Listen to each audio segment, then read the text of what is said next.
আসসালামু আলাইকুম। দেখতে দেখতে রোজা তো চলেই আসলো। রোজা একদমই দোরগোড়ায়। আর এই রমজানের জন্য খুব সহজে আমি একটি শরবত তৈরি করে দেখাবো। আজকে আমার তৈরির শরবত হচ্ছে ABC শরবত।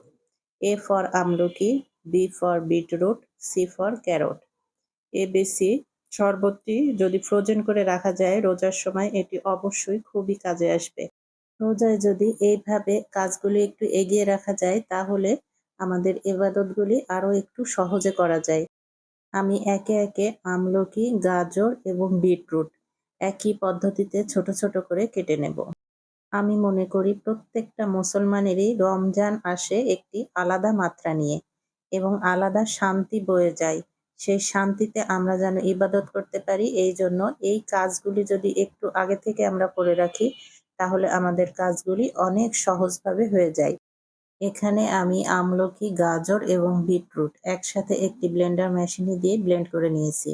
এমনভাবে ব্লেন্ড করতে হবে যেন প্রত্যেকটা খুবই ভালোভাবে ব্লেন্ড হয়ে যায়।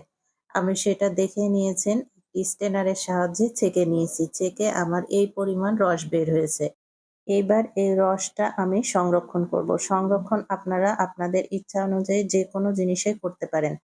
আমি এখানে একটি কিউব মেকার নিয়ে নিয়েছি। এর মধ্যে এক এক ডিজাইনের কিউব হয়ে থাকবে। এটা বাচ্চাদের সামনে যদি আপনি এভাবে পরিবেশন করেন তাহলে বাচ্চারা অনায়াসে খেয়ে নিবে।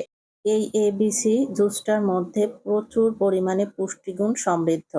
বাচ্চারা তো এমনিতে এটা এভাবে খাবে না। ওর জন্য ওদেরকে যদি এইভাবে জুস করে দেওয়া যায় তাহলে প্রত্যেকটা বাচ্চাই অনায়াসে আনন্দের সাথে জুসটা খেয়ে নিবে। আমি আইস বক্সের মধ্যে প্রত্যেকটা এভাবে কিউব করে এক রাতের জন্য ডিপ ফ্রিজে সংরক্ষণ করব। ছোট ছোট কিছু কাজ যদি এভাবে একটু এগিয়ে রাখা যায় তাহলে সত্যি আমাদের এবাদতটা ভালো হবে। আমি এক রাতের জন্য এটা সংগ্রহ করেছিলাম, এক রাত পরে বের করে নিয়ে আসছি।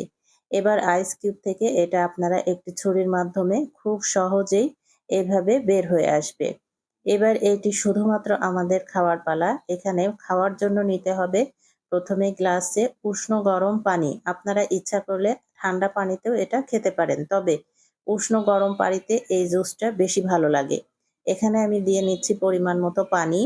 পানিটা আমার সামান্য উষ্ণ গরম আছে, অনেক বেশি গরম না, সামান্য উষ্ণ গরম। এবং এখানে গ্লাসে আগে আমি কিউব দিয়ে নিচ্ছি 2টা। এই শরবতটা যে সত্যি এতটা মজার সেটা না খেলে সত্যি বুঝবেন না। আমি এখানে 1 চামচ চিনি ব্যবহার করেছি। আপনারা যারা চিনি না খেতে চান তারা এখানে মধু ব্যবহার করতে পারেন। মধু ব্যবহার করলে এই জুসটা খেতে আরো বেশি মজাদার হবে। এবার আপনি আপনার পরিমাণ মতো পানি দিয়ে তৈরি হয়ে গেল মজাদার 1 গ্লাস মন প্রাণ কলিজা ঠান্ডা করা ABC শরবত।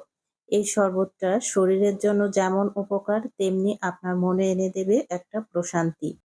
সারাদিন রোজা রাখার পর এই ধরনের 1 গ্লাস শরবত সারাদিনের ক্লান্তি দূর করতে যথেষ্ট।